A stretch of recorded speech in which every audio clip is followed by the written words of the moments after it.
और अपने आप में यही सोच के चालू करें कि बस ये 12th का चैप्टर है, फिर जल्दी से अपन 12th वाले चैप्टर्स में भी चलेंगे, मजा आएगा देखने में। ठीक है, चलिए साहब स्टार्ट करें, है ना। तो पिछली बार तक हम लोगों ने जहां तक की चीजें देख ली थी वहां से आगे देखते हैं। Ready? Okay. Conjugate of a complex number. ओहो, पिछली बार हम लोगों ने कॉन्जुगेट भी देख लिया था और मॉडुलस भी देख लिया था, और हमने उनकी प्रॉपर्टीज के ऊपर भी बात करी थी, याद है मेरे को। ठीक है, तो फिलहाल अगर देखा जाए तो मॉडुलस वाली प्रॉपर्टीज के ऊपर भी चर्चा करते हैं और कॉन्जुगेट वाली प्रॉपर्टीज पे भी चर्चा करते हैं। माने उनके क्वेश्चन जो कुछ बच गए थे दो चार, उनको देख लेते हैं। पहला क्वेश्चन बहुत प्यारा सा सामने आ रहा है, लोकस ऑफ जेड मांग रहा है। दो तरीके से क्वेश्चन नॉर्मली लोकस के ज्यादातर किए जाते हैं। एक तरफ तो using coordinate geometry, light little bit of coordinate geometry, और दूसरा जेड की जगह एक्स प्लस आइटा वाई रख के। क्या जेड की जगह एक्स प्लस आइटा वाई? हाँ, जैसे अपन अगर एक्स प्लस आइटा वाई यहां रखते हैं ना तो यहाँ एक्स प्लस आइटा वाई हो जाएगा, -1 + 2 आइटा हो जाएगा। राइट है? इससे यहाँ साफ समझ में आ जाएगा कि इट इज x-2 प्लस में आइटा ब्रैकेट के अंदर कितना y+3। इस अकॉर्डिंग में यहाँ कितना हो जाएगा x-1 प्लस के अंदर आइटा कॉमन ब्रैकेट के अंदर y+2, है ना। अब क्या करना है? अब कुछ नहीं करना, मॉडुलस जो करता है वो करेगा। सबको पता है modulus of x plus iota y का मतलब होता है √x² + y²। तो इसका मतलब ये कि यहाँ पर भी देखा जाए तो इट इज x-2 का होल स्क्वायर प्लस में y+3 का होल स्क्वायर का √, यही तो होगा। तो अगर देखा जाए इस साइड कितना होगा, x-1 का होल स्क्वायर प्लस के अंदर y+2 का होल स्क्वायर, और क्या होगा। फिर क्या करेंगे, अंडर हटा देंगे, स्क्वायरिंग खोल देंगे।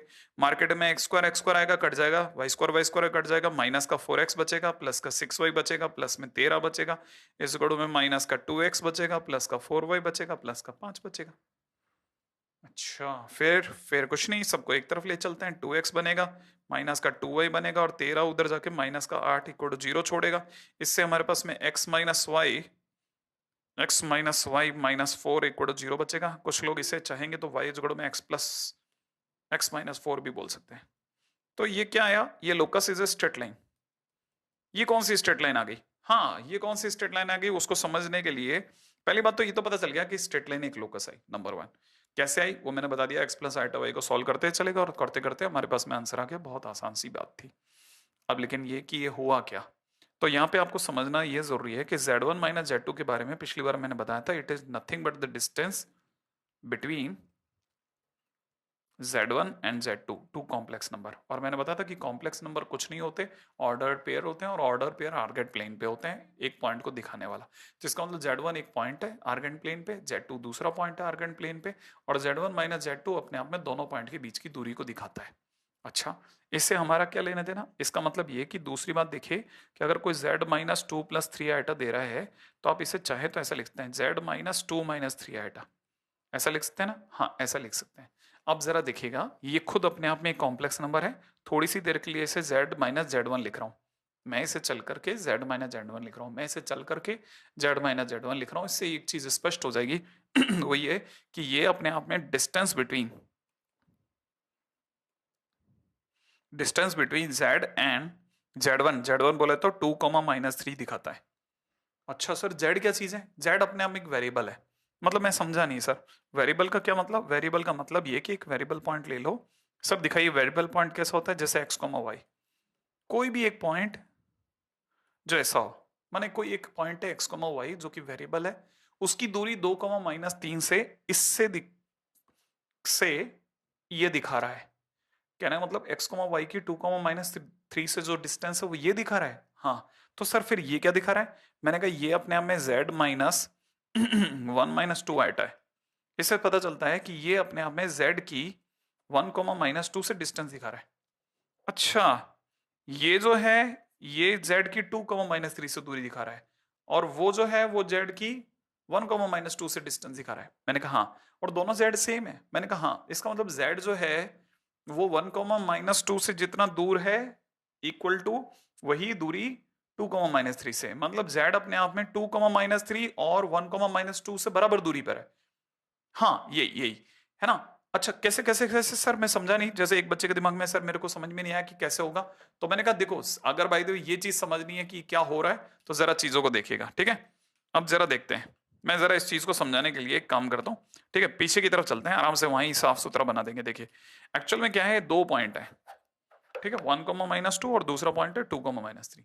हमारे पास में एक पॉइंट जेड है, कहाँ है, ये ले लेते हैं जेड, और इसकी इस तरह से दूरियां देखो आप जरा, इसकी ये जेड है, अभी यहाँ है, थोड़ी देर बाद यहाँ होगा, थोड़ी देर बाद यहाँ होगा। ये एक ऐसा जेड पॉइंट है जिसकी ये डिस्टेंस और ये डिस्टेंस इक्वल है, जिसकी ये डिस्टेंस और ये डिस्टेंस इक्वल है, जिसकी ये डिस्टेंस और ये डिस्टेंस इक्वल है। कहने का मतलब क्या कि z एक ऐसा पॉइंट है जिसकी दोनों से दूरियां बराबर है। हाँ, लेकिन सर हमने कोऑर्डिनेट ज्योमेट्री पढ़ा था कि अगर भाई तो जैसे दो पॉइंट हैं, इससे अगर कोई भी पॉइंट अगर बराबर दूरी पर रहता है तो वो उसकी परपेंडिकुलर बाइसेक्टर लाइन होती है। अच्छा, ऐसा पढ़ा था? हाँ, ऐसा पढ़ा था ना। देखो ये डिस्टेंस बराबर है, ये डिस्टेंस बराबर है, ये डिस्टेंस बराबर है, ये दोनों डिस्टेंस बराबर है, ये दोनों डिस्टेंस बराबर है, ये दोनों डिस्टेंस बराबर है। तो एक तरह से इसके ऊपर हर पॉइंट जो है उसकी इन दोनों पॉइंटों से दूरियां, ये जो दोनों पॉइंट है ना, इनसे दूरियां बराबर है। अच्छा, और अभी अभी ये वाला पॉइंट एक दे रखा है 2,-3 और दूसरा वाला पॉइंट दे रखा है 1,-2 और z ये लाइन को दिखा रहा है। अच्छा, यही वो लाइन है जो इसको आपने x माइनस वाई माइनस और इक्वल टू 0 कहा था। Exactly exactly. तो ये अपने आप में दोनों पॉइंट्स को जोड़ने वाली लाइन की परपेंडिकुलर बाइसेक्टर लाइन है।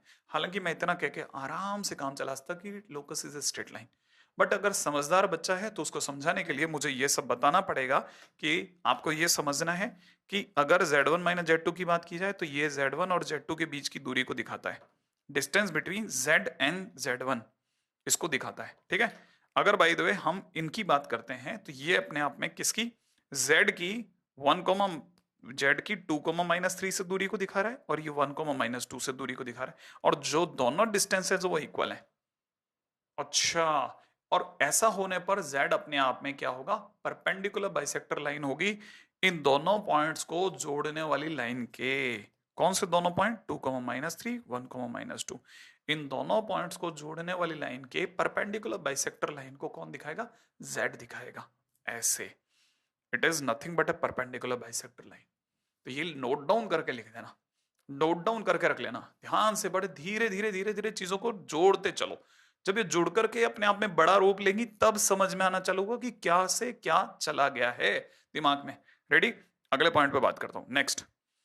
अच्छा, तो अब अगला पॉइंट क्या कहता है, मॉड z1 इक्वल टू 1 दे रखा है, मॉड z2 इक्वल टू 2 दे रखा है, mod z3 is equal to 3 दे रखा है, और कह रहा है mod z1 plus z2 plus z3 is equal to भी 1 है।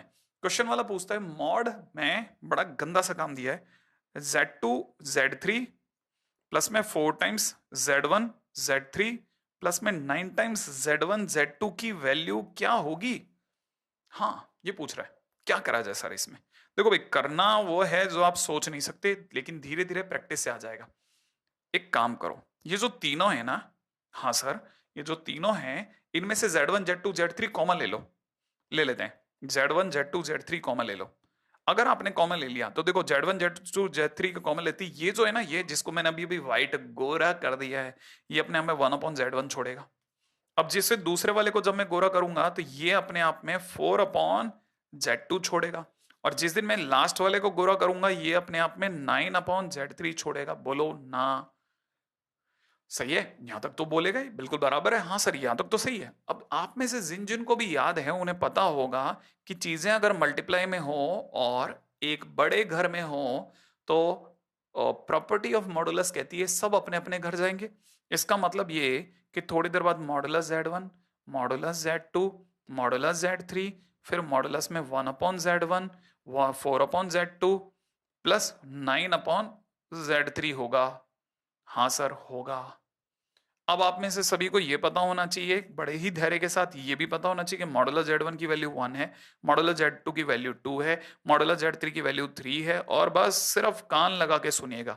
और अगर आप में से सभी को पता है तो ये भी पता होगा ये z1 का इनवर्स है, ये 4 टाइम्स में z2 का इनवर्स है, और ये 9 टाइम्स z3 का इनवर्स है। और कल के दिन पे मैंने आपको बताया था कि z inverse is equal to में, ठीक है ना, ध्यान से सुनना। क्या आपको याद है या नहीं याद है? मतलब आपको ये तो याद होगा कि Z Z bar is equal to में मॉड जेड का स्क्वायर होता है।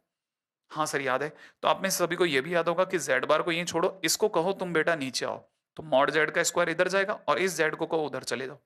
तो आप में से सभी को ये चीज याद होनी चाहिए एकदम पक्के से कि ये जो 1/z है ये z इनवर्स बन गया, और z इनवर्स की value z bar upon mod z का स्क्वायर होती है। हाँ हाँ हाँ हाँ सर, कल ये प्रॉपर्टी पड़ी थी, पेज पलटने की आवाज आने लग गई अचानक से। हाँ सर, देखा था। तो आप में सभी को ये पता होगा, ये बन गया अपने हमें 6। Z1 इनवर्स की जगह हो जाएगा Z1 का बार अपॉन मॉड Z1 का होल स्क्वायर। फिर 4 टाइम्स, बड़े ही ध्यान से, Z2 का इनवर्स बन जाएगा Z2 का बार अपॉन मॉड Z2 का स्क्वायर। ये बन जाएगा 9 टाइम्स में Z3 का बार अपॉन मॉड में Z3 का होल स्क्वायर। ओके, प्रॉपर्टी का यूज कर रहे हैं सर आप। मैंने तो कहा था, शुरू से ही एक ही बात कह रहा हूं कि जितना प्रॉपर्टीज को याद रखोगे, उनके क्वेश्चंस करोगे, धीरे धीरे रिकॉल हो जाएंगी और आपको इस क्वेश्चन बनेंगे, देखना।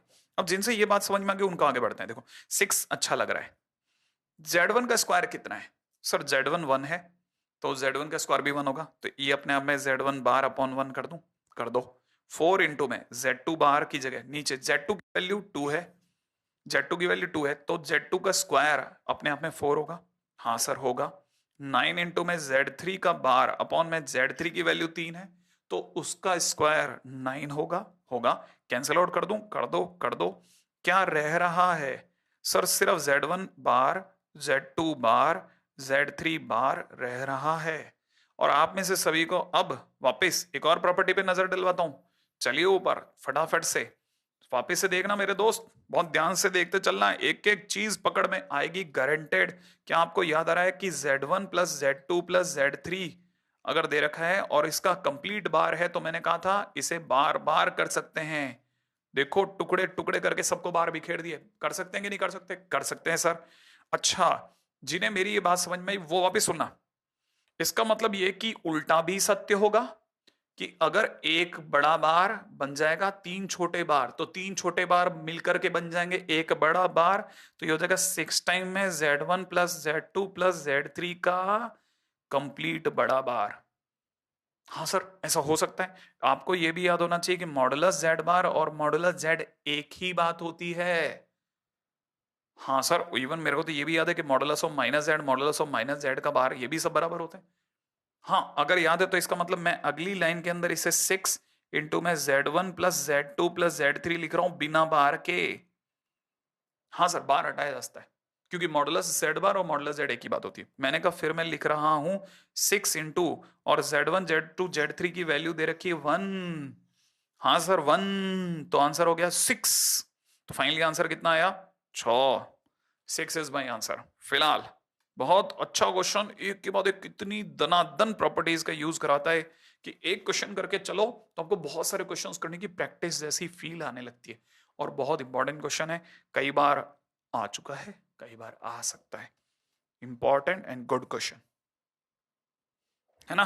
तो पिछली बार हमने सीखा कि अभी अभी इससे पिछले क्वेश्चन में हमने सीखा था मॉडुलस में Z माइनस Z1, अगर मैं मॉडुलस में Z माइनस Z2 के बराबर होगा, तो ये अपने आप में perpendicular bisector line of, perpendicular bisector line joining Z1 Z2 के बराबर होती है।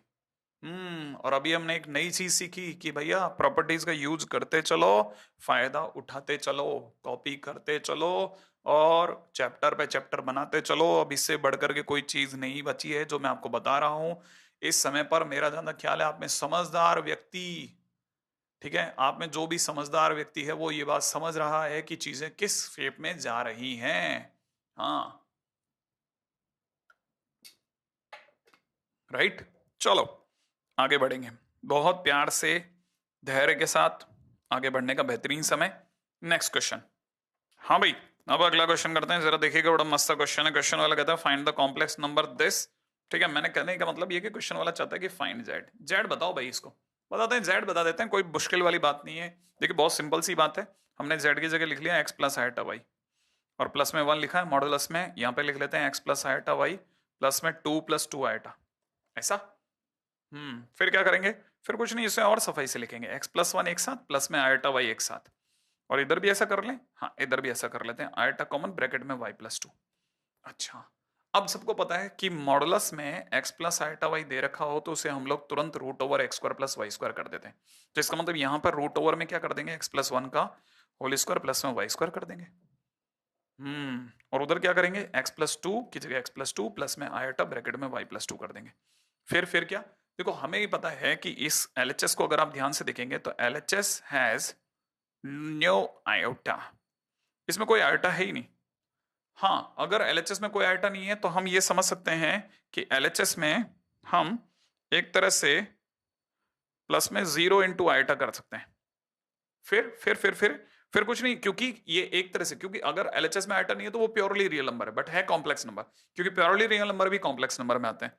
तो अपन कंपेयर तो करेंगे ना, क्योंकि इक्वालिटी होल्ड कर रही है, तो इक्वालिटी होल्ड कर रही है तो रियल रियल से कंपेयर होगा, और आयोटा का कोफिशिएंट आयोटा के कोफिशिएंट से कंपेयर होगा। तो देखो यहां साफ पता चलता है आयोटा का कोफिशिएंट y+2 और यहाँ 0 है, तो y+2 बराबर 0 हो गया, so y की वैल्यू -2 आ गई।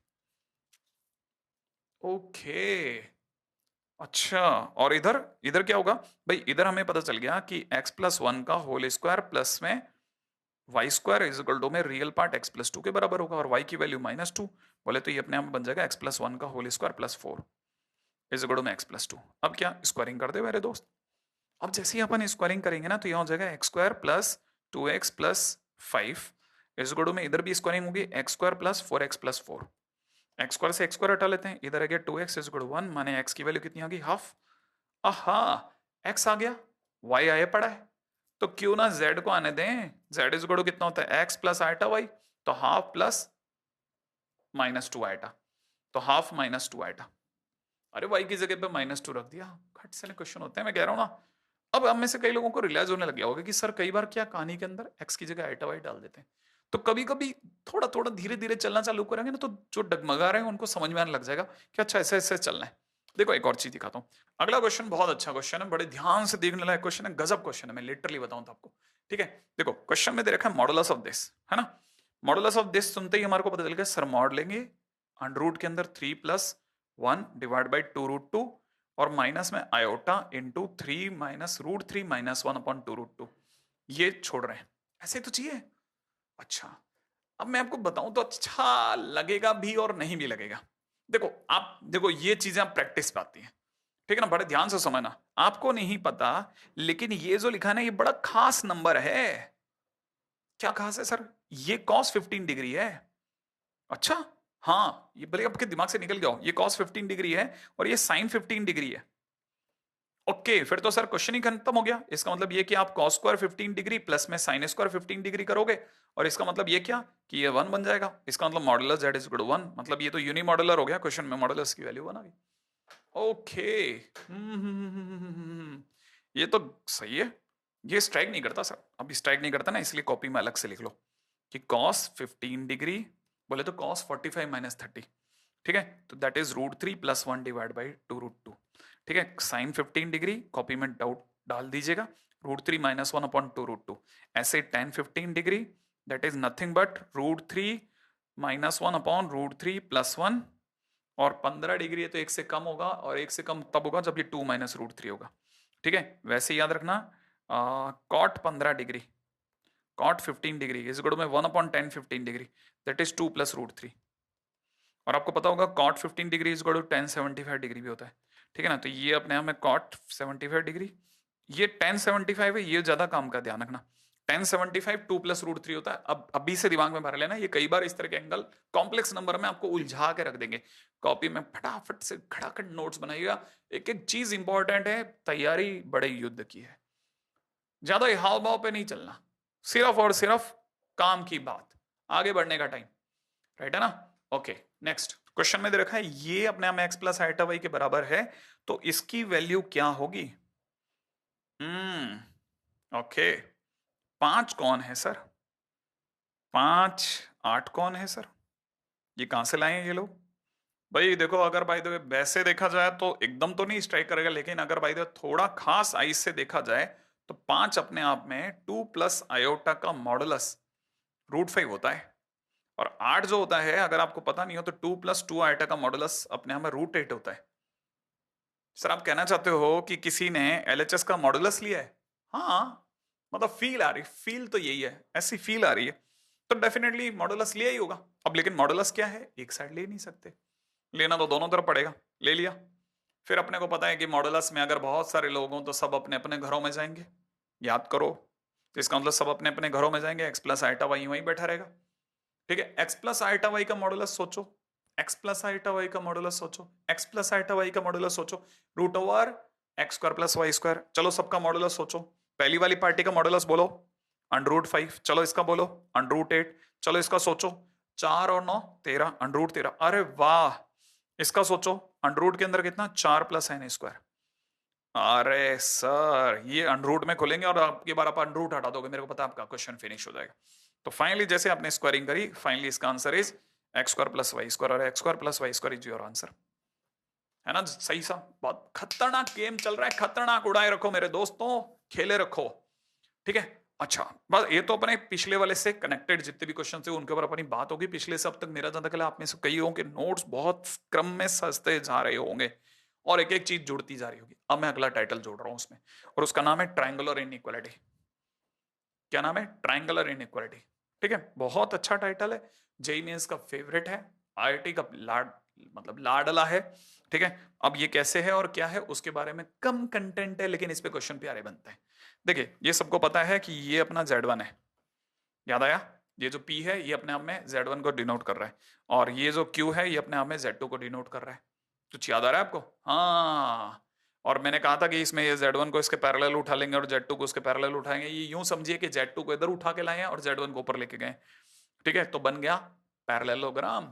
फिर क्या हुआ? फिर अपने को पता है ये जो लॉन्गेस्ट डायगोनल है that is right now in the diagram that is modulus Z1 + Z2, सही है। फिर क्या अपने को ये भी पता होना चाहिए कि यहां तक की बात है तो क्लियर होगी ना। अच्छा, क्योंकि मैंने बताया था कि ये जितना भी रिप्रेजेंटेशन हो रहा है ना जस्ट बिकॉज ऑफ वेक्टर, क्योंकि हम इसमें इसको लेके कैसे आए थे? हम इसको लेके आए थे कि हमने कहा था कि वेक्टर का ट्रायंगल लो, वेक्टर का ट्रायंगल लो, उम्मीद है याद होगा। तो मतलब ये कि right now they all are vectors, ठीक है। तो ये हमारे लिए एक तरह से ओपी वेक्टर है, ये हमारे लिए पीक्यू वेक्टर है। अच्छा मतलब जो जेड है, जेड वेक्टर भी बोलते हैं, लिटरली बोलते हैं Z2 वेक्टर, Z1 वेक्टर अपने आप में इतना है, और ये जो चीज है ना ये OQ वेक्टर है, ठीक है। तो राइट नाउ हमारे को पता है कि दो फॉलो करते हुए एरो और तीसरा उनके अपोजिट में आता हुआ, तो जो अपोजिट में आ रहा है वो बच्चे दो फॉलो करते हुए एरोज के सम के बराबर होगा according to the triangle law. तो अगर ऐसा हो गया तो मैं दुनिया को बोलूंगा कि OP vector plus PQ vector by OP vector plus PQ vector is equal to OQ vector, ठीक है। होगा, होगा। लेकिन मैंने क्या बोला? अरे सुनो सुनो सुनो सुनो, OP vector plus PQ vector is equal to OQ vector होगा।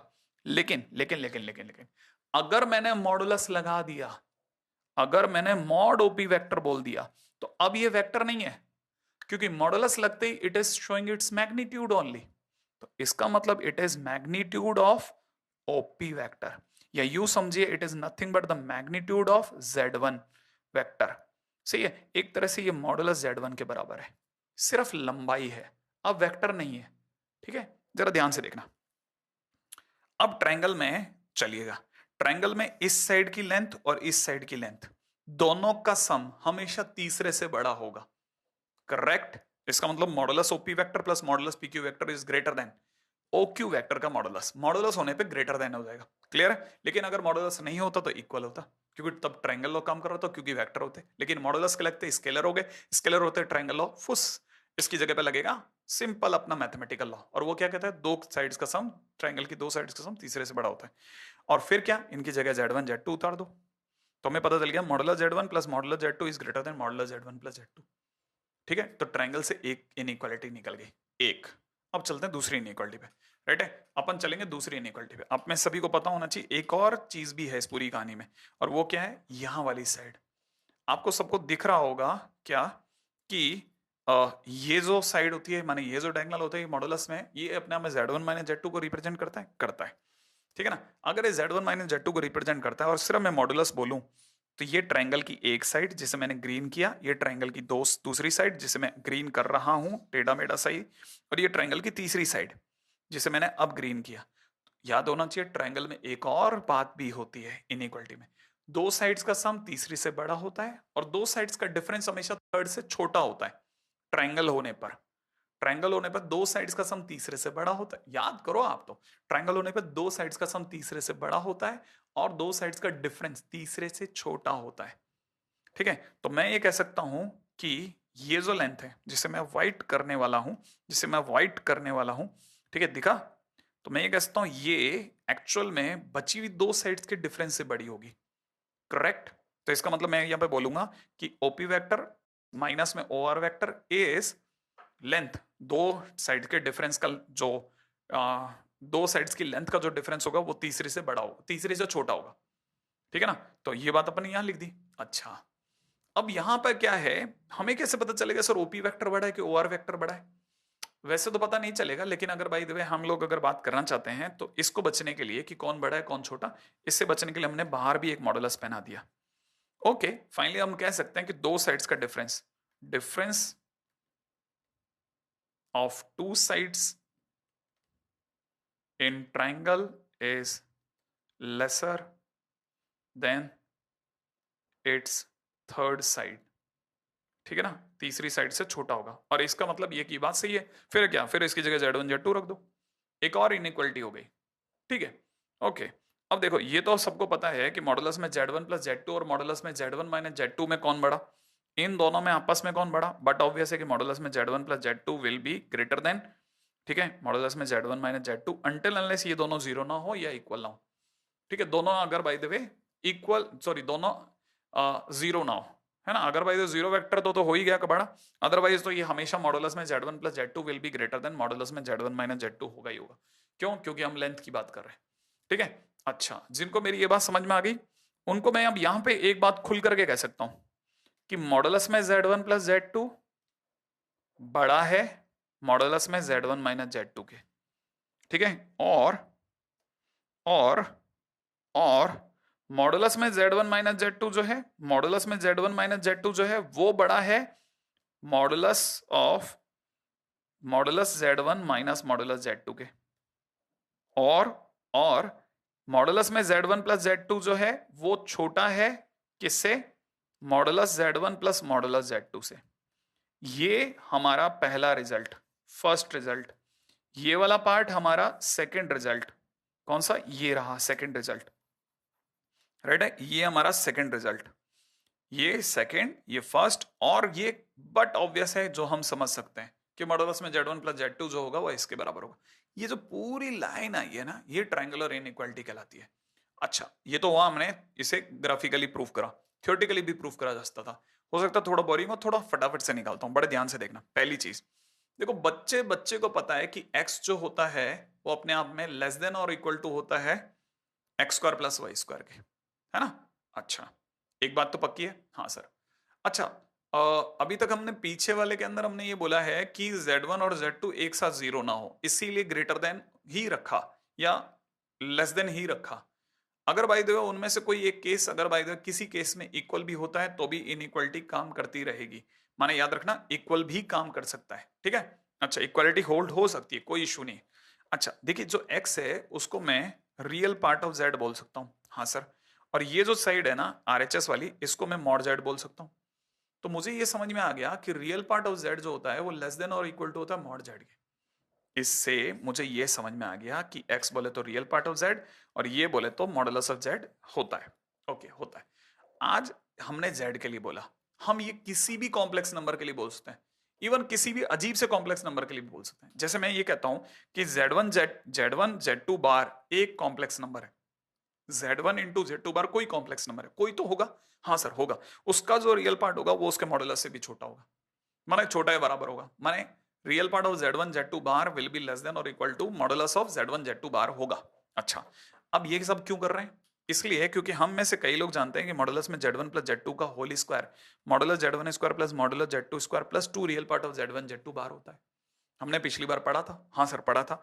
अब हमें ये पता है कि ये वाली जो पार्टी है दैट इज लेस देन और equal to modulus Z1 Z2।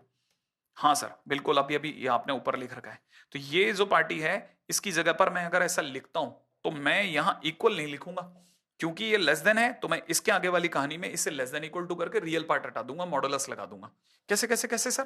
देखो मैं क्या कर रहा हूं, अब इसकी जगह लेस देन इक्वल टू लिख रहा हूं और ये रियल पार्ट मैंने हटा दिया और इसकी जगह ये लगा दिया, लेकिन उसकी वजह से मेरे को इक्वल की जगह पर लेस देन इक्वल टू लिखना पड़ गया। हाँ सर, वो तो एक रिलेशन ऊपर आपने लिखा है तो लेस देन इक्वल टू बनता है। ठीक है, अगर आपको ये बात समझ में आ गई कि ऐसा बनता है तो आपको ये भी पता होगा कि ये पूरा जो मैंने लिख दिया इट इज नथिंग बट किसी का स्क्वायर है, ये किसी का तो स्क्वायर है। हाँ, ये अपने आप में modulus Z1 plus modulus Z2 का होल स्क्वायर है। अब एक काम कीजिए, स्क्वायर उड़ा दीजिए। अगर आपने स्क्वायर भी उड़ा दिया तो भी modulus of z1 plus z2 will be less than और equal to modulus z1 plus z2, equality hold हो सकती है, मैंने अभी बोला था आपको। ठीक है, ट्रायंगल लॉ के अंदर मैं जान करके ट्रायंगल बना के रख रहा था, इसलिए वो इक्वालिटी होल्ड करते हुए दिखा नहीं रहा था, और मैंने उसके अंदर z1 और z2 को जीरो होने से इसलिए रोक रखा था ताकि आप में से किसी को ज्यादा कंफ्यूजन ना हो। लेकिन अगर जीरो भी होता है तो चलेगा, क्योंकि zero plus zero iota will also be a complex number, तो मना तो कर नहीं सकते, लेकिन आपको समझाने के लिए थोड़ी देर के लिए वो केस आउट रख रखा था। फिलहाल तो इक्वालिटी होल्ड हो सकती है, तो हमारे को पता चल गया ऐसा है। हाँ सर, अगर ये वाली बात आपको पकड़ में आ गई, ठीक है, तो ऐसा कैसा केस जो है हम लोग मॉडुलस z1 माइनस z2 के लिए भी कर सकते थे। भाई हमने आज मॉडुलस में z1 प्लस z2 का होल स्क्वायर करा, मॉडुलस में z1 माइनस z2 का होल स्क्वायर के साथ भी ये काम कर सकते थे। तो उससे क्या रिजल्ट आता, उससे ये रिजल्ट आता, तो ये रिजल्ट नंबर 1 होगा। ठीक है, जो हमने प्रूफ किया, लिए हमने रिजल्ट नंबर 2 को प्रूफ नहीं किया है, बट ऐसा कर सकते थे। फिर इन दोनों को मिलाकर के अगर हम देख रहे होते तो फाइनली हमारे को वही रिजल्ट मिलता। सर बड़ा भयानक सा रिजल्ट है। अरे भयानक भयानक कुछ नहीं, आप यूं समझो कि ऐसे मजाक मजाक में सीखने लायक चीज है। अगर आप सीखना चाहें तो मैं आपको एक बड़ी दर्द भरी कहानी समझाने की कोशिश करता हूँ, शायद आपको सी चीजें समझ में आ जाए। ठीक है, क्लासरूम में तो बड़े प्यार से बच्चे लोग समझ जाते हैं। देखिए, एक लड़का z1 एक लड़का है, z2 एक लड़की है, दोनों एक ही घर में हैं। ठीक है, और चलते हैं पीछे। ठीक है, मॉडुलस z1 एक लड़का है अपने घर में है, z2 एक लड़की है वो भी अपने घर में है। अच्छा, ये अभी ज्यादा खुश हैं कब, जब ये दोनों एक साथ रहने लग जाएं एक ही घर में। वो अपने घर में ज्यादा सुखी है, ये अपने घर में ज्यादा सुखी है, बराबर भी हो सकता है किसी किसी केस में, बाकी चांस कम है। लेकिन अभी वो अभी ज्यादा खुश हैं कंपैरेटिवली जब वो एक ही घर में रहने लग जाए। ठीक है, अभी भी वो बहुत ज्यादा खुश हैं जब वो आपस में माइनस होने लग जाए, माने लड़ने लग जाए, माने अलग अलग सा होने लग जाए, माइनस माने डिटैच होने लग जाए। वो एक ही घर में साथ में पॉजिटिव प्लस होकर के ज्यादा खुश हैं अभी भी, जबकि वो माइनस होने लग जाए। अच्छा, माइनस होकर के भी एक घर में ज्यादा खुश हैं, जबकि वो अपने अपने घरों में z1 अपने घर में वापस और z2 अपने घर में वापस चली जाए माइनस होकर के, दोनों ही अपने अपने घरों में चले जाएं। तो इसका मतलब कहानी बड़ी दर्द भरी है। एक लड़का एक लड़की अपने अपने घरों में ज्यादा सुखी हैं कंपैरेटिवली जब वो एक ही घर में आ जाए, और फिर अभी भी ज्यादा खुश हैं जब वो माइनस होने लग जाए, माने लड़ने लग जाए, और फिर लड़ते लड़ते वापस अपने घरों में चले जाएं। सबसे लास्ट ऑप्शन है। तो फिलहाल अगर देखा जाए this is nothing but the greatest value, this is the least value. ठीक है, अब चलते हैं आगे। अब एक और बात यहाँ पे विद्वान लोगों के लिए, मेरे जैसे है ना, उनके लिए बहुत काम की बात, मेरे दोस्त बात समझ लेना, मेरे को पकड़ में नहीं आई थी मेरे टाइम में, लेकिन मेरे टीचर ने भी मेरे को बताई थी। भाई क्या बताई थी वो मैं आपको बताता हूँ। अरे भाई, ये कल को ये गायब भी हो जाए ना तो भी ये तीन काम करते रहेंगे। हाँ, कोई जरूरी नहीं है चारों मौजूद हो। इसका मतलब अगर कल को कोई पूछे इसका ग्रेटेस्ट वैल्यू क्या है, ये वाला, इसका लीस्ट वैल्यू क्या है, ये वाला। अच्छा, मतलब ये अपने आप में ये तब भी काम करेंगे एग्जैक्टली exactly। और इसी वजह से लोगों ने ट्रायंगल इनइक्वालिटी में दो रिजल्ट लिख के रखे हैं। क्या याद है ना आपको? हाँ, अपने भाई अपने अपने घरों में ज्यादा खुश हैं जब वो साथ रहने लग जाएं, और ज्यादा बेटर है जब वो लड़ते लड़ते अपने अपने घरों में वापस चले जाएं। ठीक है ना, और वो मोटी कहानी तो ये है ही। अच्छा, कल को कोई पूछे कि साहब इसकी इसकी मैक्सिमम वैल्यू क्या है, तो हम कहेंगे मैक्सिमम वैल्यू ये। कल को कोई पूछे इसकी मिनिमम वैल्यू क्या है, हम कहेंगे ये। समझ में आया? ये बात भी लिख डालो कि इसकी मैक्सिमम वैल्यू ये और इसकी मिनिमम वैल्यू है। कॉपी चलती रहनी चाहिए, कोई जरूरी नहीं प्रूफ आए, प्रूफ तो आपको आपको भैया भी दे देंगे, ट्यूटर भैया, बाकी आपको पता होना चाहिए। ठीक है, अब इस पे काम करते हैं, क्वेश्चन करेंगे तो समझ में आएगा।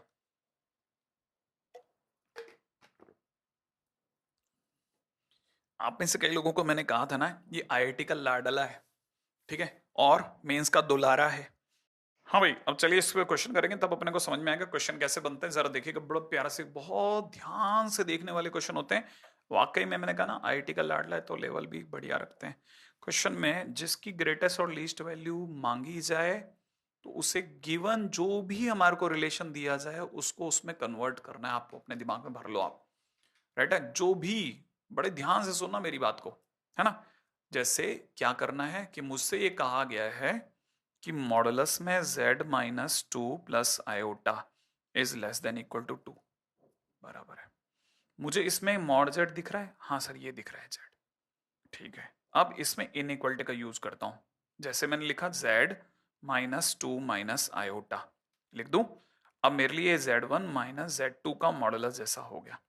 z1 माइनस z2 का मॉडुलस जो होता है वो अपने आप में, ठीक है, वो अपने आप में दोनों एक ही घर में है, दोनों एक ही घर में है, दिख रहा है आपको, दोनों एक ही घर में है। ये अभी पहले ज्यादा खुश थे जब वो अपने अपने घरों में थे, ठीक है, 2 माइनस आयोटा ये इनका बेस्ट था।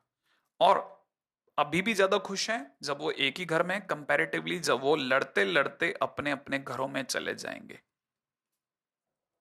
बात जरूर मजाक में चल रही है, लेकिन अगर आपको इनइक्वालिटी के लैंग्वेज में समझ में आ रहा है तो आप समझ जाइए कि z1 माइनस z2 का modulus is less than modulus z1 plus modulus z2 but greater than equal to modulus z1 minus modulus z2 का दोबारा मॉड।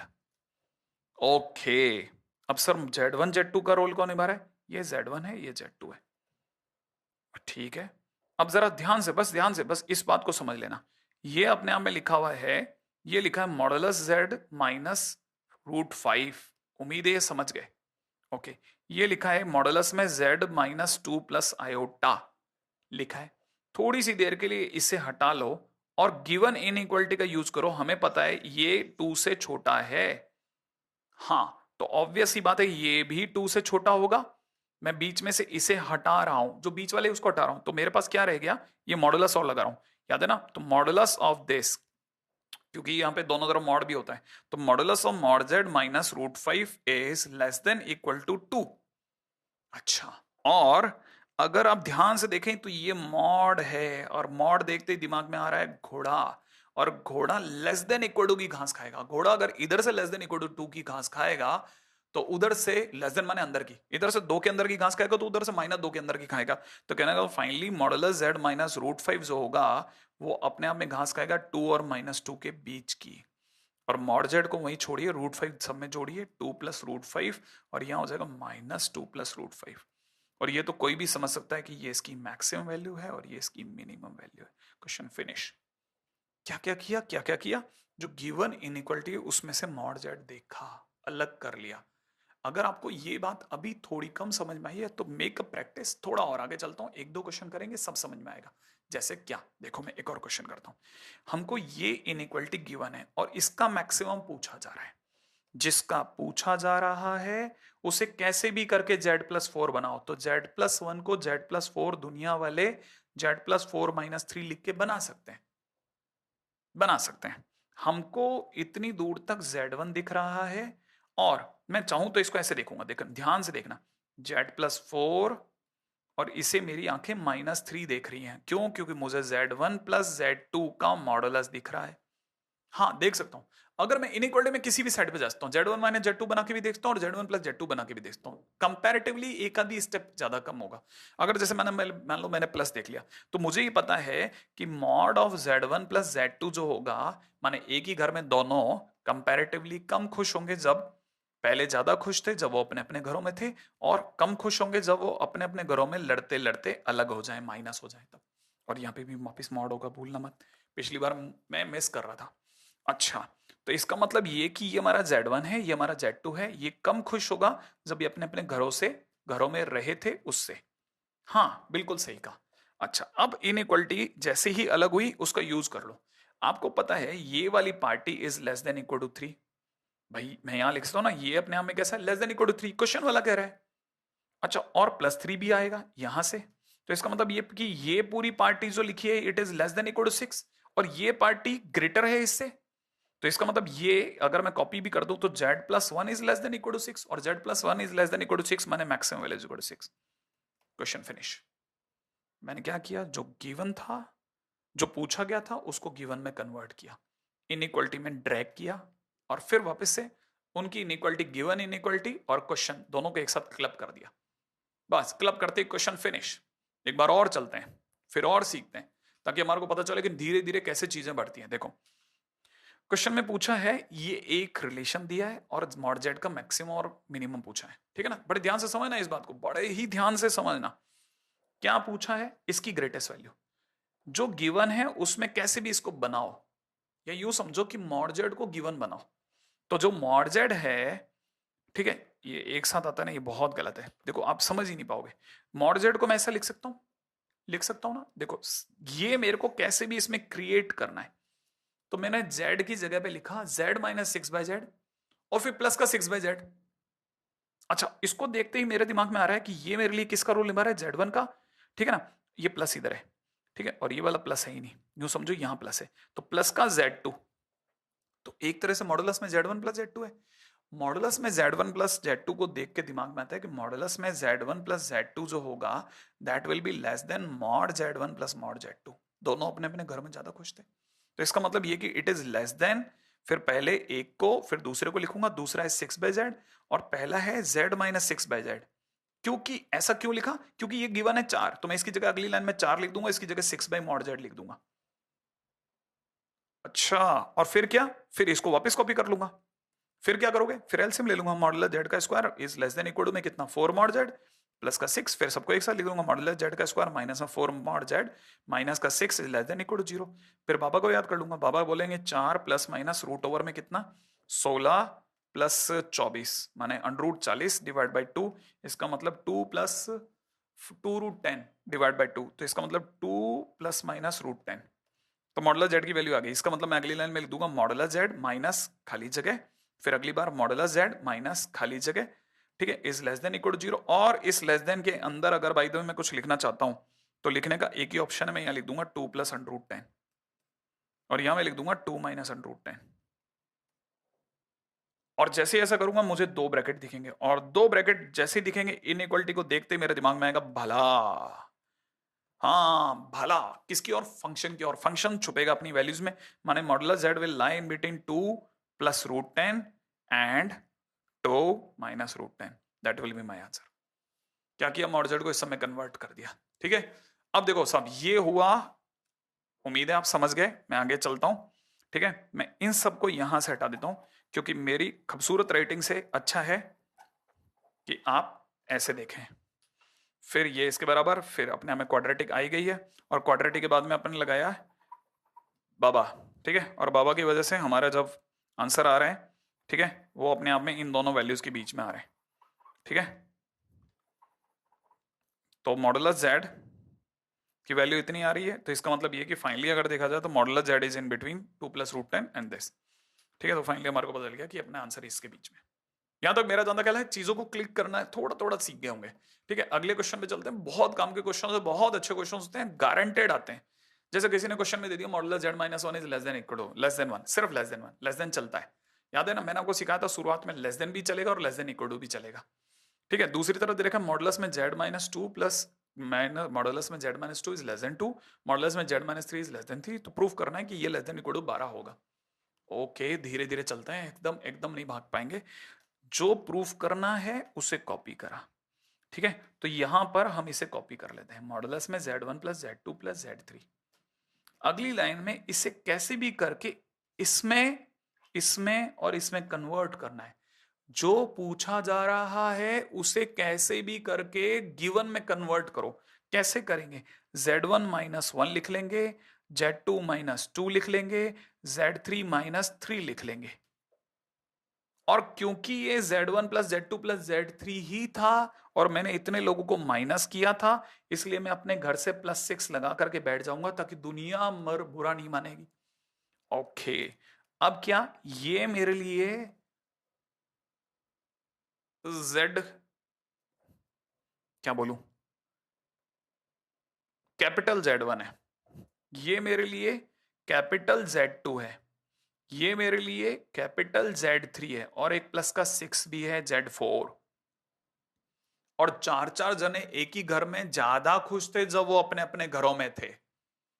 ओके, माने इट इज लेस देन, वो पहले ज्यादा खुश थे जब वो Z1 माइनस वन थे, मॉडुलस में Z2 माइनस टू थे, प्लस में मॉडुलस में Z3 माइनस थ्री थे, प्लस मॉड सिक्स थे, एग्जैक्टली अब इंडिविजुअली यूज करो जो गिवन रिलेशन है उसका, ये लेस देन वन है, ये लेस देन टू है, ये लेस देन थ्री और ये सिक्स है सब में।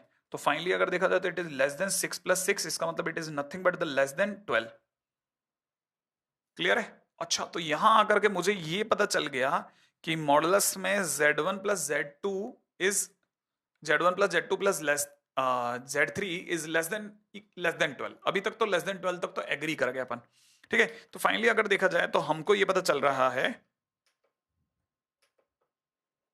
ठीक है, कि हमको ये पता चल रहा है कि फाइनली कि मॉडुलस में Z1 plus Z2 plus Z3 is less then 12। Okay, अब क्वेश्चन में चलते हैं कि क्वेश्चन में क्या लेस देन इक्वल टू था या सिर्फ लेस देन था। ठीक है, अब जरा दिमाग लगाते हैं कि क्वेश्चन में क्या लेस देन इक्वल टू का कोई केस हो सकता है। एक पार्टी एक के अंदर आ सकती है, दूसरी पार्टी दो से छोटी होती है, तीसरी पार्टी तीन से छोटी होती है, और ये सारी की सारी कहानियां जो हैं वो 12 से कम है, 12 से कम है। इधर की पार्टी किसी हालत में आरएचएस वाली जो भी हमारे पास में कैंडिडेट्स हैं, ये सारे के सारे कैंडिडेट 12 से कम रहेंगे, इक्वल टू 12 नहीं होंगे। सही है, तो कहने का मतलब ये कि प्रूव दैट के अंदर मुझे लगता है कि ओनली लेस देन 12 तक ही बात हो सकती है, लेस देन इक्वल टू यहां पे नहीं काम करेगा। ठीक है, तो यहां मैं बिल्कुल सही शब्दों में देखा जाए तो सिर्फ लेस देन 12 को ही देख रहा हूं। हाँ भाई, अगले टाइटल पे बात करते हैं। अगला टाइटल बड़ा मस्त है। टाइटल क्या है भाई? Argument of a complex number. बेहद काम का टाइटल। मॉडुलस और कॉन्जुगेट के अपार सफलता के बाद में आर्ग्यूमेंट के ऊपर चर्चा की जाए और बहुत काम की चीज है। आर्ग्यूमेंट क्या चीज है एक्चुअल में? क्या होता है ना, जैसे अपने को पता है ना, ये पूरी तरह से वेक्टर है, एक तरह से यूं समझ लीजिए वेक्टर है। तो वेक्टर को क्या क्या चीजें बताती है? एक तो मैग्नीट्यूड बताता है, एक डायरेक्शन बताता है। तो इसका मतलब ये कि इसकी डायरेक्शन तो अभी तक बात ही नहीं हुई ना। हमने मैग्नीट्यूड मॉड जेड बता देगा, कॉन्जुगेट तो क्या करेगा, सिर्फ रिफ्लेक्शन बताता है, इससे तो कुछ नहीं बताता। लेकिन डायरेक्शन के ऊपर बात नहीं हुई, तो डायरेक्शन में बात करने के लिए आया है आर्ग्यूमेंट। याद रखना, आर्ग्यूमेंट को एम्पलीट्यूड भी बोलते हैं। ठीक है, तो आर्ग्यूमेंट के लिए ARG लिखते हैं। इसका मतलब ये कि कुछ लोग इसे ARGZ बोलेंगे, ठीक है, या फिर कुछ लोग AMPZ बोलेंगे। एक की बात है, ध्यान से समझ लेना ना, मतलब एम्पलीट्यूड ऑफ Z और argument of Z is one and the same. ठीक है, पॉइंट क्या है? P अपने आप में A, B एक ऐसा पॉइंट है जो कि आर्गेंट प्लेन पे है, वो अपने आप में एक नॉन जीरो कॉम्प्लेक्स नंबर को दिखा रहा है। ठीक है, और जैसे ये अपनी तरह से देखा जाए तो ये P एक पॉइंट है जो A, B से डिनोट हो रहा है और वो कॉम्प्लेक्स नंबर को दिखा रहा है। अब ओपी ने जो इस एक्सिस, रियल एक्सिस से जितना अमाउंट ऑफ रोटेशन दिखाया, उस रोटेशन को यहां किससे दिखा रखा है? थीटा से। वो जो थीटा है वो अपने आप में आर्ग्यूमेंट कहलाता है। क्या कहलाता है? आर्ग्यूमेंट कहलाता है। और इसे अपन ARGZ जैसा मैंने बताया उससे दिखाते हैं। ये क्या चीज है? Nothing but theta. तो पहली चीज जरूरी है कि सबसे पहले पता चले थीटा क्या चीज है। ठीक है, वैसे हमने काफी हद तक पोलर कोऑर्डिनेट के दौरान इस बारे में काफी चर्चा करी थी। मैंने ये कहा था कि किसी भी पॉइंट x, y को दिखाने का दूसरा तरीका ये है कि आप उसकी ओरिजिन से डिस्टेंस को r बोलिए, ठीक है, मतलब मॉड r बोलिए, लेकिन और ये वाली जो वैल्यू है इसको अपने अपने थीटा कहिए। और फिर थीटा को लेकर के अलग अलग क्वाड्रेंट में चार बातें बोली गई थी। ठीक है, वही बातें हम लोग कॉम्प्लेक्स नंबर के दौरान भी बोलेंगे। राइट, अब क्या चीज है? दूसरी चीज, सर थीटा लाओगे कैसे? पॉइंट देखो, डायग्राम क्लियर बता रहा है थीटा के सामने वाला बी अपने आप में परपेंडिकुलर का रोल निभाएगा और ए जो है वो अपने आप में बेस का रोल निभा लेगा। तो अपने पास परपेंडिकुलर पढ़ा और बेस पढ़ा है। परपेंडिकुलर और बेस को देख करके आइडिया लगता है कि सर जरूर टेन थीटा की तरफ जाएंगे, वहीं जा रहा हूं। तो अगर मैंने टेन थीटा लिखा तो टेन थीटा बी बाई होगा। सही है ना, टेन थीटा अपने आप में बी बाई होगा, इसमें तो कोई डाउट ही नहीं है। ठीक है, अब यहां थीटा निकालने का रास्ता तो मैंने आपके लिए खोल दिया, लेकिन मैं एक और बात बताता हूं। जो हमारा थीटा है उसके लिए दो आंसर्स मानते हैं हम लोग नॉर्मली, और उनमें से फर्स्ट आंसर जो है वही 98% जगह पे वही पूछा जाता है, कि नहीं 2% 1% पर कभी कभी दूसरा तरीका पूछ लिया जाता है। और वो क्या, हम थीटा को जब भी बताते हैं तो प्रिंसिपल आर्ग्यूमेंट में बोलते हैं, उसे PVA बोलते हैं। ठीक है, प्रिंसिपल वैल्यू ऑफ आर्ग्यूमेंट। ठीक है, तो दूसरी चीज अब जिस पे बात करनी चाहिए वो है प्रिंसिपल आर्ग्यूमेंट। बिल्कुल पोलर पोलर कोऑर्डिनेट की तरह से हम इसमें जो हमारा A, B है उसके रोटेशन को ज्यादा से ज्यादा पाई तक देख पाएंगे। और अगर बाय द वे यही अगर by the way x axis के बिलो चले जाए बात, तो फिर अमाउंट ऑफ रोटेशन उल्टा देखा जाएगा। तो जब हम यू रोटेट हो रहे होंगे तो हम पाई तक देख रहे होंगे, और जब यू रोटेट हो रहे होंगे तो हम यही चीज माइनस पाई तक देख रहे होंगे। इसका मतलब पॉइंट अगर फर्स्ट क्वाड्रेंट और सेकंड क्वाड्रेंट में है तो हम जीरो से पाई वाले एरिया को कनेक्ट कर रहे हैं, और जब हम उल्टा चल रहे हैं तो जीरो से माइनस पाई वाले एरिया को कनेक्ट कर रहे हैं। उम्मीद है ये बात यहां छोटी छोटी बातें समझ में आ रही होंगी। दूसरी बात, हम जब फर्स्ट क्वाड्रेंट में होंगे हमारे को कोई इश्यू नहीं होगा, लेकिन जब हमारा यही थीटा ठीक है, यही थीटा जब सेकंड क्वाड्रेंट में होगा तो टेन थीटा बनाने के लिए मुझे थीटा इस साइड से देखना पड़ेगा, लेकिन एक्चुअल में एंगल यहां से देखा जा रहा होगा। तो जब एंगल पीछे से देखा जा रहा होगा, माने एक्स एक्सिस के जीरो वाली साइड से देखा जा रहा होगा, तो it will not be theta for A comma B, now it is pi minus theta. Very well understood, बहुत ध्यान से बहुत सोचेंगे क्लियर हो जाएगा कि भाई थीटा ट्रायंगल के लिए जरूर इधर होगा, लेकिन एक्चुअल में जो रोटेशन हुआ वो पाई माइनस थीटा का हुआ। हम यहां पर वही tan इनवर्स a बाई बी निकाल करके b बाई ए लगा करके, है ना, जो थीटा निकालेंगे वो थीटा उठा करके हम यहां रख देंगे। इससे हमारा सेकंड क्वाड्रेंट में भी काम बन जाएगा। अच्छा, यही अगर by the way fourth quadrant में थीटा हो गया, तो फोर्थ क्वार्टर में थीटा होते ही हम नीचे से चालू करेंगे, तो हमारा हर खेल माइनस में चल रहा है, जीरो से माइनस पाई, तो हम यहां पे थीटा ना बोल के माइनस थीटा बोलेंगे। और यही अगर बाय द वे हम अगर by the way third quadrant में सफर कर रहे हैं, तय कर रहे हैं, सफर तय कर रहे हैं, तो हमारा ट्रायंगल जब बनेगा तो पॉइंट के लिए हमारा ट्रायंगल इस साइड बनेगा और थीटा यहां होगा होगा ये जो लाइन है जिसे मैं अब इस तरह से ये करली बना रहा हूं, आप में सभी को दिख रहा होगा, ये जो लाइन है ये माइनस पाई की लाइन है, जिससे मैं थीटा पीछे आया हूं। तो जब मैं पीछे आऊंगा तो प्लस करता जाऊंगा, ऐड करके पीछे आया, तो मैं जब इस पॉइंट पे पहुंचूंगा तो ये पॉइंट मेरे लिए अमाउंट ऑफ रोटेशन जो दिखा रहा होगा that will nothing but minus pi plus theta. मैं माइनस पाई से प्लस थीटा पीछे की तरफ आया, यूं जा रहा हूं तो मैं माइनस बढ़ रहा हूं, लेकिन जब मैं उल्टा आ रहा हूं तो प्लस थीटा होकर के पीछे आया हूं, तो it is nothing but minus pi plus theta.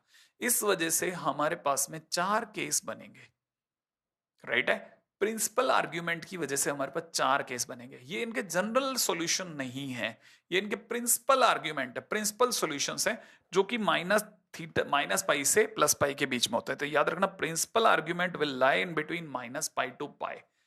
ठीक है, कोई भी यूनिक वैल्यू ऑफ थीटा जो कि माइनस पाई से प्लस पाई के बीच में दे जा रही हो, वो प्रिंसिपल आर्ग्यूमेंट कहलाएगी। क्लियर है, बहुत ध्यान से समझना। ऐसे समझ लीजिए आर्ग्यूमेंट z एक तरह से हमारे लिए प्रिंसिपल वैल्यू ऑफ z ही है। एक बात नंबर दो, ठीक है, अब आते हैं प्रिंसिपल आर्ग्यूमेंट के बाद में मैंने एक शब्द यूज किया था जनरल आर्ग्यूमेंट। अगर किसी ने जनरली पूछ लिया तो जनरल आर्ग्यूमेंट के लिए हम क्या करेंगे, जो प्रिंसिपल आर्ग्यूमेंट आया है उसे 2n पाई कर देंगे, क्योंकि यही जो थीटा है वो 2 पाई घूम करके वापस थीटा बन सकता है। एग्जैक्टली तो आप में सभी को पता होना चाहिए कि ये अगर थीटा है तो जनरल वैल्यू ऑफ z जो होगी वो अपने हमें 2n पाई प्लस थीटा से दिखाई जाएगी। ठीक है, ध्यान से समझ लेना, ये छोटी छोटी सी बातें। ठीक है, ये जो थीटा होगा वो अपने आप में ऐसे कुछ होगा। ठीक है, any two conjugative arguments of the same complex number is differ by 2 पाई। मैंने बोला अभी थीटा है, दोबारा घूम करके वापिस इसी जगह लगने पर 2 पाई घूम करके वापिस इसी जगह लगने पर थीटा बनेगा। दो अलग अलग कॉम्प्लेक्स नंबर हुए, लेकिन एक थीटा था और दूसरा 2 पाई प्लस थीटा था, तो दोनों थे सेम, दोनों सेम थे, दोनों इसी एंगल पे दिखाए जा रहे थे, परंतु एक थीटा था और दूसरा 2 पाई घूम करके प्लस थीटा था। तो एक z के लिए आर्गुमेंट था थीटा और दूसरे के लिए था 2 पाई प्लस थीटा जनरली। तो अगर 2 पाई प्लस थीटा और थीटा अगर एक ही z को दिखा रहे हैं, माने सेम कॉम्प्लेक्स नंबर को दिखा रहे हैं, तो दोनों के बीच का डिफरेंस क्या कहलाएगा, आर्ग्यूमेंट का डिफरेंस क्या कहलाएगा, 2 पाई। ऑब्वियस सी बात है, तो यही बात इन्होंने बोली है, जो कि कोई गलत नहीं है, ऐसे घूम सकता है और वापस आ सकता है। एग्जैक्टली दूसरी बात।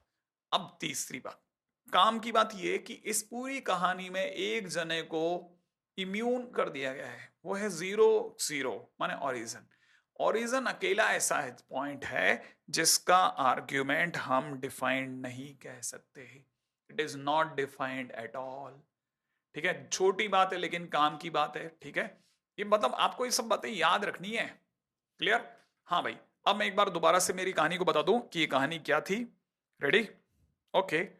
अगर देखा जाए तो ये पूरी कहानी है हमारे पॉइंट ए कोमा बी की, जिसको ए कोमा बी की, ये वाला पार्ट ए और ये वाला पार्ट है बी। ठीक है, ये पूरी कहानी है ए कोमा बी की। अगर बाय द वे मैं इसे पूरा रोटेट करता हूं तो ये पूरा सर्कल बनाएगा, और आपको पता होगा ए कोमा बी की दूरी अब अपने आप मॉड जेड है और जो आर्ग्यूमेंट है वो अपने आप में थीटा है। ठीक है ना। अच्छा, यहाँ पे जो टेन थीटा होगा, अभी अगर जैसे अपन लोग इसको a कोमा बी ना बोल करके x और y बोले तो अपनी x और y बोलना ज्यादा सही रहेगा आई थिंक, क्योंकि z इज इक्वल में x प्लस आइटा वाई ज्यादा सहज है। ठीक है, एनीवे तो उससे क्या होगा, उससे ये होगा कि टेन थीटा की वैल्यू y बाई एक्स निकल जाएगी, है ना भाई। ये तो हमारे को पता चली गया कि टेन थीटा की वैल्यू y बाई एक्स निकल जाएगी, इसमें कोई डाउट तो नहीं। अच्छा, अब थीटा की वैल्यू कैसे निकालेंगे, ये थोड़ा सा 12th का टॉपिक हो गया, लेकिन ध्यान रखना टेन थीटा उधर जाकर के टेन इनवर्स बन जाएगा और y बाई एक्स, लेकिन हम y बाई एक्स नहीं बोलते हैं, हम मॉडुलस y बाई एक्स बोलेंगे, है ना। कारण क्या वो बताता रहूंगा, अभी सुनना। तो थीटा अपने आप में tan inverse y by x होगा, तो आर्ग्यूमेंट अगर कभी निकालना है तो आर्ग्यूमेंट इज इक्वल में tan inverse y by x, लेकिन आर्ग्यूमेंट ऐसे नहीं निकलते, चारों क्वाड्रेंट के चार केस होते हैं। कैसे बताता हूं, अगर चार आर्ग्यूमेंट है तो मैं वापस याद दिला दूं आपको कि कैसे कैसे केस चलते थे। अगर फर्स्ट क्वाड्रेंट है तो थीटा, राइट है, और अगर सेकंड क्वाड्रेंट हो जाए तो पाई माइनस थीटा। माने अगर कोई पॉइंट, अगर कोई भी अगर कॉम्प्लेक्स नंबर अगर सेकंड क्वाड्रेंट में आ रहा है तो उसका आर्ग्यूमेंट निकालने के लिए, मैंने आर्ग्यूमेंट जेड निकालने के लिए पाई माइनस थीटा यूज करना है। और थीटा क्या है, भूलना मत, tan inverse y by x और modulus modulus of Y by x, सही है। और यही अगर by the way third quadrant में हो जाए, ठीक है, तो माइनस पाई प्लस थीटा, और अगर by the way fourth quadrant में हो जाए तो माइनस थीटा, ये थर्ड ये फोर्थ। ठीक है, फिर भी अगर किसी को कंफ्यूजन है दोबारा इस तरफ लिख लो, बिल्कुल एक एक चीज स्पष्ट होनी चाहिए आपको कि फर्स्ट क्वाड्रेंट में यहां से यहां तक थीटा काम करेगा, इसके आगे जाते ही पाई माइनस थीटा काम करेगा, फिर और आगे जाते ही माइनस पाई प्लस थीटा काम करेगा, एक तरह से माइनस पाई प्लस थीटा काम करेगा, और फोर्थ क्वाड्रेंट में घुसते ही माइनस थीटा काम करेगा। बिल्कुल ध्यान से समझ लेना, थीटा क्या है, tan inverse modulus of Y by X, भूलना मत, थीटा अपने आप में माइनस पाई से पाई में लगाना है हर बार। ठीक है, अब वापस यही चीज मैं वापस इस तरह से भी समझा सकता हूं कि अगर बाय द वे एक्स और वाई दोनों पॉजिटिव हैं तो फर्स्ट क्वाड्रेंट में होगा थीटा लगेगा, अगर एक्स नेगेटिव है और वाई पॉजिटिव है सेकंड क्वाड्रेंट है पाई माइनस थीटा लगेगा, अगर एक्स और वाई दोनों नेगेटिव है थर्ड क्वाड्रेंट है माइनस पाई प्लस थीटा काम करेगा, एक्स पॉजिटिव है वाई नेगेटिव है फोर्थ क्वाड्रेंट है माइनस थीटा काम करेगा। याद रखना है ये बात, आपको भूलनी नहीं है ये सारी बातें, ठीक है ना। अब मैं आपको दोबारा से याद दिला देता हूं, ठीक है, यही बात को मैं थोड़ा और फटाफट से समझाता हूं, राइट है। देखिए, अगर बाय द वे हमको किसी ने कहा कि प्रिंसिपल आर्ग्यूमेंट के लिए क्या क्या करना है, तो मैं आपको तरीका बताता हूं। जब हम लोग फर्स्ट क्वाड्रेंट में खड़े हैं तब, जब फर्स्ट क्वाड्रेंट में होंगे तो Z is equal to A plus iota B में ए भी पॉजिटिव होगा और बी भी पॉजिटिव होगा, देखते ही समझ में आ जाएगा जेड अपने आप में फर्स्ट क्वाड्रेंट में। अगर फर्स्ट क्वाड्रेंट में है तो थीटा, सिंपल थीटा निकालना है, जो थीटा का फार्मूला होगा वो होगा टेन इनवर्स मॉडुलस में ए बाई बी, उल्टा बोल रहा हूं, बी बाई ए, ठीक है। एक बात, अब आते हैं सेकंड क्वाड्रेंट के ऊपर चर्चा करते हैं। अगर भाई वो मामला सेकंड क्वाड्रेंट में है तो मैंने कहा पाई माइनस थीटा का यूज करना है, कैसे पता चलेगा, ऑब्वियस सी बात है, ए नेगेटिव होगा बी पॉजिटिव होगा, ठीक है। अब कैसे होगा, मान लो जैसे किसी को ये बात समझ में नहीं है, अभी समझाता हूं आपको। आर्ग्यूमेंट के लिए पाई माइनस थीटा, ठीक है। अब पाई माइनस थीटा, इसमें जो ये अल्फा दे रखा है ना, ये टेन अल्फा, ये वाला एंगल है, ध्यान से समझ लेना, इस वजह से थीटा इज इक्वल टू में पाई माइनस अल्फा हो गया, समझो आप, मैं सिखा चुका ऑलरेडी। तो अब यहाँ पे अल्फा की वैल्यू कैसे निकालेंगे, ये लिख देंगे पाई माइनस अल्फा की जगह टेन इनवर्स मॉडुलस में बी बाई ए, ऐसा, ठीक है। अब चलते हैं और आगे। अगर बाय द वे यही कहानी अगर थर्ड क्वार्टर में कॉम्प्लेक्स नंबर की हो जाए तो तब हम बोलते हैं ये होगा थीटा, और ये जगह है माइनस पाई और ये वाला एंगल है अल्फा, तो एक तरह से थीटा हमारे लिए माइनस पाई प्लस अल्फा हो गया, ठीक है। लेकिन थर्ड क्वाड्रेंट का पता कैसे चलेगा भाई, ए भी नेगेटिव होगा और बी भी नेगेटिव होगा, और थर्ड क्वाड्रेंट में दोनों कोऑर्डिनेट नेगेटिव होते हैं, सही है। तो इसलिए केस थर्ड हो गया, जब दोनों नेगेटिव हो तो जेड थर्ड क्वाड्रेंट में होगा, थीटा की वैल्यू अपने आप में माइनस पाई प्लस अल्फा होगी, ठीक है। तो हम क्या करेंगे, माइनस पाई प्लस अल्फा की जगह लिख देंगे tan inverse modulus of b by a, ऐसा। नेक्स्ट पॉइंट, फोर्थ क्वाड्रेंट के अंदर ए पॉजिटिव बी नेगेटिव होगा ना, और अगर बाई द थीटा देखा तो माइनस अल्फा होगी। अब ये चीज उतनी ज्यादा काम की नहीं है, काम की चीज है क्वेश्चंस, बिलीव इट और नॉट, क्वेश्चंस आपको सब सिखा देंगे 2 मिनट में, राइट है। आइए जरा क्वेश्चन के ऊपर प्रैक्टिस करते हैं। पहली चीज, सबसे पहली चीज जिसके ऊपर हमारे को सबसे पहले बात करनी है वो है आर्ग्यूमेंट ऑफ जीरो, मैं बता चुका हूं, नॉट डिफाइंड, राइट है, तो answer is not defined, and D. अगला मैंने कहा क्वेश्चन के ऊपर प्रैक्टिस जरूर करना, ये क्या दे रखा है, आर्ग्यूमेंट ऑफ आयोटा। आयोटा सबसे पहले आपको पता होना चाहिए कि आयोटा इमेजिनरी एक्सिस पे मिलता है प्लस का, यहां मिलेगा, यहां लिख देता हूं आयोटा, तो मतलब ये कि 90 डिग्री, क्योंकि ये यहां से यहां 90 डिग्री बना के मिला, ओके। हाँ तो याद रखना argument of iota is equal to में कितना, 90 डिग्री। नेक्स्ट पढ़िए, आर्ग्यूमेंट ऑफ 2, 2 कहां मिलेगा, सोचो जल्दी, लोकेशन सोचो आप तो, 2 यहां कहीं मिलेगा 2,0 पर। तो अगर देखा जाए तो ये एक्स एक्सिस से कितना एंगल बनाया, 0, तो आंसर इज 0। अच्छा, अगला आर्ग्यूमेंट ऑफ -1, -1 इधर कहीं मिलेगा मेरे भाई, हाँ सर इधर मिलेगा, तो ये टोटल कितना एंगल बना रहा है, पाई, तो इसका मतलब ये कि इसका आर्ग्यूमेंट कितना हो गया, पाई। कुछ चीजें दिमाग से सोचनी है कि कैसे क्वेश्चन में दिया गया। अब चलते हैं आगे, अगला क्वेश्चन। क्वेश्चन में दिया जा रहा है इतना, आप इसके बाजू में लिखते हैं कि 1,1 है ना, इसका एक्स और वाई लिख दो, 1,1, 1,1 सुनते ही हमारे को पता चल गया कौन सा क्वाड्रेंट है, फर्स्ट क्वाड्रेंट है। फर्स्ट क्वाड्रेंट में सिंपल थीटा लगता है, तो हमारा आंसर होगा, अगर देखा जाए तो अपना आंसर कितना होगा, अपना आंसर होगा tan inverse modulus of 1/1, that's it.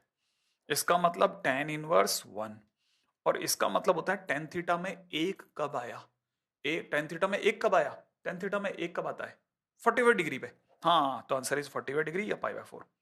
अच्छा, tan इनवर्स का ये मतलब होता है, एग्जैक्टली एक और देखते हैं, जैसे मान लो क्वेश्चन में दिया आर्ग्यूमेंट ऑफ दिस, पहले इसे सबसे पहले बदलो ऑर्डर पेयर में, तो ऑर्डर पेयर हुआ -1,√3। आप सोचो -1,√3 कौन सा क्वाड्रेंट था, सेकंड। सेकंड क्वाड्रेंट में क्या लफड़ा था, सेकंड क्वाड्रेंट में पाई माइनस थीटा लगता था। अच्छा अच्छा अच्छा अच्छा, तो क्या करें सर, पाई लिखो, थीटा की जगह लिखो tan इनवर्स b/a। b कितना है, √3, a कितना है, -1, और अच्छे से लिखो पाई माइनस tan इनवर्स, सबको पता है √3/-1 इज -√3, तो -√3 का मॉड, ऐसा कर लें, और अच्छे से लिखते हैं पाई माइनस, सबको पता है कि मॉडुलस माइनस को खा जाएगा, तो tan इनवर्स √3। अब सोचो tan थीटा में √3 कब आता है, tan थीटा में √3, tan थीटा की टेबल में √3 पाई बाय 60 डिग्री पे आता है सर, 60 डिग्री बोले तो π/3, तो answer is pi minus π/3, pi minus π/3 is 2π/3। अच्छा अच्छा अच्छा अच्छा, ऐसे फार्मूले का यूज करना है, एग्जैक्टली exactly। अब देखो इसको चलते हैं इसमें, ऑर्डर पेयर में बदलो, -√3 -1, क्वाड्रेंट सोचो, थर्ड, थर्ड क्वाड्रेंट समझ में आता जाएगा, हर चीज समझ में आएगी आपको, देखना बस मेरे साथ दौड़ो, कौन सा quadrant sir, third quadrant.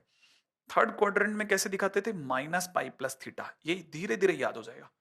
Third quadrant में -π+θ, तो क्या लिखना है, -π, और थीटा की जगह लिख दो tan इनवर्स b/a, b कितना है, -1, और ये कितना है, √3 माइनस का √3, ये कितना बन गया, -π प्लस tan इनवर्स 1/√3, ठीक है, -π की जगह -π और 1/√3 पे, फिर ध्यान से देखो 1/√3, tan थीटा में 1/√3 कब आता है, tan थीटा में 1/√3 30 डिग्री पे आता है, 30 डिग्री बोले तो π/6, हाँ तो ये हो जाएगा -5π/6। अच्छा, ऐसे फार्मूले का यूज करना है, चलो चलो चलो चलो आगे चलते हैं, ठीक है, तब समझ में आएगी। ये तो नहीं भूले ना कि पॉजिटिव नंबर इधर मिलता है तो 0, नेगेटिव नंबर इधर मिलता है, नेगेटिव रियल नंबर इधर मिलता है तो पाई, पॉजिटिव इमेजिनरी नंबर ऊपर मिलता है तो π/2, कल को नेगेटिव मिल जाता हो तो नीचे -π/2, ठीक है, भूलना मत आप ये बात, ठीक है। अब देखो आगे, अब इसमें डरावना कुछ अच्छे वाले क्वेश्चन, जैसे इसमें जो चीज आपको सबसे पहले नोटिस करनी है, आयोटा नहीं है, हाँ पूरी कहानी में आयोटा ही नहीं है। अगर पूरी कहानी में आयोटा नहीं है तो इसे कैसे पढ़ेंगे, इसे ऐसे पढ़ेंगे, इट इज आर्ग्यूमेंट ऑफ, ऐसे समझ लो 2 माइनस, अब √7 सोचो, सर √7 कैसे सोचें, देखो √9 होता है 3, √4 होता है 2, क्या √4 होता है 2 और √9 होता है 3, तो ये √7 है तो 2 और 3 के बीच का कोई नंबर होगा, 2 और 3 के बीच का कोई, ऐसे कुछ आइडिया से सोच लेते हैं कि 2 और 3 के बीच का नंबर, जैसे सपोज करो 2.6 के आसपास मान लेते हैं, कुछ 2.6 ले लेते हैं, तो जो भी हमारे पास में आंसर आएगा that is nothing but the argument of minus का 0.6, ये अपने आप में प्योरली रियल है क्योंकि इसमें आइटम नहीं है। अब नंबर लाइन पे सोचो, 0.6 माइनस का 0.6 यहां मिलेगा, हाँ सर इधर मिलेगा, और मैंने क्या कहा था, अगर नेगेटिव रियल नंबर हो तो कितना एंगल बनाएगा, हाँ कितना, पाई, तो इसका आंसर है पाई। ओके, तो इस बार सर वो tan इनवर्स a/b नहीं लगाएं, जितना वो डायरेक्ट खेल जाओ ज्यादा फायदा है। अच्छा, दूसरा, अब देखो ये दे रखा है आर्ग्यूमेंट 3 माइनस में √8, √8 तकरीबन √9 होता तो 3 होता, √8 3 से थोड़ा कम, 2.8 कर लेते हैं, तो जो हमारे पास आर्ग्यूमेंट आ रहा है वो कितना आ रहा है, लगभग 0.2, ऑलमोस्ट 0.2। अच्छा, ये 0.2 कहां मिलता है, लोकेट करो, 0.2 यहां कहीं मिलता है, 0.2 तो ये अपने आप में रियल एक्सिस पे ही मिल गया, तो आंसर इज 0। ओके, एक और, आर्ग्यूमेंट ऑफ 2 अपॉन आइटा, मैंने कहा था 1 अपॉन आइटा माइनस आइटा होता है। अब सोचो माइनस का 2 आइटा कहां मिलता है, माइनस का 2 आइटा कहां मिलता है, जल्दी जल्दी सोचो ना, जल्दी जल्दी। माइनस का 2 आइटा यहां मिलता है, अरे आयोटा इस लाइन पे मिलता है, माइनस हो तो नीचे और प्लस का तो ऊपर, तो माइनस का 2 आइटा यहां मिलेगा। अब सोचो ये यूं जाएंगे, याद है ना नीचे से चलते हैं, तो ये नीचे से कितना पीछे गए, 90, तो आंसर इज माइनस 90। अच्छा, माइनस का 90, उधर से नहीं जाएंगे, नहीं इधर से जाएंगे, माइनस का 90। गुड है। अगला, जैसे ये दे दिया, इसका पेयर बनाओ 1/2 कॉमा माइनस का √3/2, X positive Y negative, X positive Y negative क्या होता है मेरे दोस्त, फोर्थ क्वाड्रेंट, फोर्थ क्वाड्रेंट में माइनस थीटा काम करता है, तो आंसर माइनस थीटा, और थीटा की जगह tan inverse b by A, तो यहां हो जाएगा माइनस का √3/2 अपॉन में 1/2, 2 काट दो, तो एक तरह से माइनस का tan इनवर्स √3 है ना, √3, और √3 tan थीटा में √3 बोले तो 60 डिग्री, तो इट इज माइनस का π/3। Question finish. ओके, बस तो ये मेरा दादा कहला फिनिश हो गया टाइम। ठीक है, उम्मीद है आप में से सभी लोगों के लिए आर्ग्यूमेंट एक नई चीज है, सोचने समझने के लिए अपन ने तकरीबन 11 क्वेश्चन कर लिए, इनफ होंगे, फिर भी और प्रैक्टिस करने के लिए अगली बार और मिलते हैं ना, तो ध्यान रखना। क्या बोला था, हाँ, माता पिता का खूब सम्मान करना है, खूब सेवा करनी है, भाई बहनों से नोकझोंक तो चलती रहती है, और हिंसा से दूर रहना, मास्क जरूर पहनना है, हाथ पैर धोते रहना। जय हिंद।